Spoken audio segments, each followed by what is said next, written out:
এ কেমন রাজ্য বলো, কে খারাপ কে বা ভালো? ভালো মানুষ অন্ধকারে, অমানুষী আলোর দ্বারে। এ কেমন হচ্ছে খেলা, চারিদিকে কষ্ট মেলা। কে কোথায় যাচ্ছি ভেসে, থামবো কোথায় অবশেষে? রাজার রাজ্যে সবাই গোলাম, করতে হবে রাজার সুনাম। না হয় তোমার কল্লা যাবে, বিরাট কঠিন শাস্তি পাবে।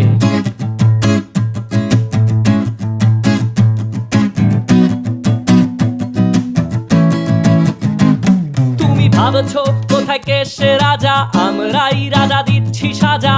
অফিস ব্যবসা সমাজ চালাই, মানুষ হয়েও মানুষ জ্বালাই। আমরাই সেই মুখোশ মানুষ ভালো, সে যে উড়াই ফানুষ। কইয়ের তেলে কইটা ভেজে পরের ঘাড়ে চাপাচ্ছি দোষ। এ কেমন রাজ্য বলো, কে খারাপ কে বা ভালো? ভালো মানুষ অন্ধ